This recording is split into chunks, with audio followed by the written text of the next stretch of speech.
না, আপনাকে ধন্যবাদ। না, আসলে কে কি বললো না বললো, আমি ছেড়ে হুম, দিয়েছি বিএনপি, বিএনপি ছেড়ে দিয়েছে, এটা এগুলি আসলে ইম্পর্টেন্ট না। মানুষ তো হুম, অনেক কথাই বলে। আমি বিএনপির সবচেয়ে খারাপ সময় বিএনপির সাথে ছিলাম। যে সময় বিএনপির সময় যারা বেনিফিশিয়ারি তারা ওই আপনার সংস্কারপন্থী ছিল। আমি হুম, বিএনপির সময় 2006, 7, 8 থেকে 111 এর পর থেকে ছিলাম। মানুষ জানে এটা, যারা জানে বিএনপি কে পার্লামেন্ট থেকে আরম্ভ করে সব জায়গায় আমি কিভাবে ছিলাম। আর 2018 নির্বাচনের পর আমি জোট থেকে বের হয়ে আসছি, বিকজ আহ অনেক কিছু ছিল যে অ্যারেঞ্জমেন্ট ঠিক ছিল না বা বিএনপি ব্যালেন্স করতে পারছিল না। আর আমি কোনো সময় বিএনপি থেকে বের হয়ে টিপিক্যাল যে পলিটিক্সটা হয়, বিএনপি হুম, কে গালিগালাজ করা, এই করো ওই করো, আমি কোনো সময় সেটা করি নাই। আমি এখনো বিএনপি যখন লাস্টে ছিল, এই কোন দলীয় সরকারের অধীনে নির্বাচন হতে পারে না এই ইস্যুতে আমি বিএনপির সাথে এক ছিলাম, বাট আমি যুগপথে ছিলাম না, অন্যভাবে ছিলাম না, বিকজ ওই ব্যালেন্সটা করা যায় না। আর আমি নিজে একটা দলের চেয়ারম্যান, আমি হুম, চেষ্টা করি পলিটিক্স এর রেলিভেন্ট থাকাটা আমাদের জন্য অনেক ইম্পর্টেন্ট, বিকজ আমরা অনেক বড় দল না। আমরা আমাদের মতো গোছাই, আমাদের মতো কাজ করি, আমাদের মতো হুম, কথা বলি। বিএনপির মতো করেই যে বাংলাদেশে বিরোধী দলের রাজনীতি করতে হবে, দ্যাটস নট নেসেসারি। আমি আমার মতো করে করতে পারি। বিএনপির 10টা ব্যাপারের সাথে আমি দ্বিমত করতেই পারি, আবার 10টা ব্যাপারের সাথে একমত করতেই পারি।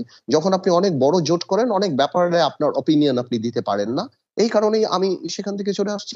বিএনপির সাথে আমার ভালো সম্পর্ক, এখানে কোনো হুম। প্রবলেম নাই। কিন্তু বিএনপির মতো করেই যে বাংলাদেশে সব আন্দোলন করতে হবে বা বিএনপির মতো করেই যে আপনার বিএনপির করতে সাথে হবে অ্যাজ বিএনপির সাথে ইন্ডিভিজুয়াল। বিএনপির সাথে ঐক্যবদ্ধ কোনো আন্দোলনের হ্যাঁ, কথা আপনি ভাবছেন কিনা? বিএনপির নেতৃত্বে বা না, বিএনপির না, সাথে? এখন পর্যন্ত না, না, এখন তো কোনো আন্দোলন নেই। এখন কোনো আলাপ নিয়ে আন্দোলন নেই। তো সুতরাং যারা কমফোর্টেবল ফিল করে, পলিটিক্স এর রেলেভেন্ট থাকতে চায়, ওনারা হয়তো বিএনপির সাথে কাজ করে। ভেরি গুড, তা ওনারা ওনার মতো কাজ করে। বাট আমার যেমন বিএনপির সাথে থাকতে হবে, এই এই কথাটা আসলে আমার কাছে পলিটিক্যালি কারেক্ট মনে হয় না। যে ওকে। আমার যে কোনো ব্যাপারে কথা বলতে হবে। বিএনপির চেয়ে আমার তো টিআরপি কম না। আলহামদুলিল্লাহ। সো আমি একটা কথা বললেও মানুষ শুনছে, মানুষের কাছে যাচ্ছে। তো ওইটা তো আর আমার না, আইডেন্টিটি ক্রাইসিস নাই। অফকোর্স না, যদি কিন্তু আপনি এরকম কোনো কিন একটা ঘটনা ঘটে, কিন্তু সেখানে আপনি তো আমরা আমরা কথা বলতেই পারি, একটা আলাপে যেতেই পারি। ওকে, বাট মানে এই মুহূর্তে আপনার কোনো এরকম কোনো লক্ষ্য নাই যেটা আসলে জনাব আমির খসরু মাহমুদ না, চৌধুরী না, না। আমরা বলছেন যে আমাদের কোনো দল গোছাচ্ছি। আমরা আমরা আরেকটা কথা কি খালেদা মাথায় হুম, রাখতে হবে। বাংলাদেশে তো এখন পলিটিক্স নাই।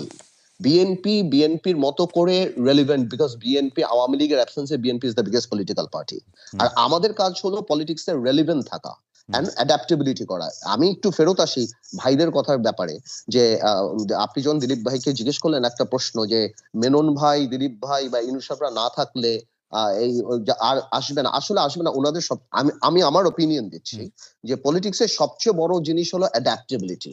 ওনারা অ্যাডাপ্টেবিলিটি করতে পারেন নাই, এবং হুম, আওয়ামী লীগ সরকারকে আমি ধন্যবাদ দেই যে ওনাদের মধ্যে যে একটা সুপ্ত বর্জুয়া ছিল, সেটা ইনু সাহেব, বড়ুয়া সাহেব, মেনন সাহেবকে বর্তমান সরকার মন্ত্রী বানিয়ে এটা জাতির কাছে প্রকাশ করে দিয়েছে। ওকে, বিকজ ওকে, কমিউনিজমকে তো ওনারা কোনোভাবে ওইটা, ওই আদর্শে তারা রাখতে পারে নাই।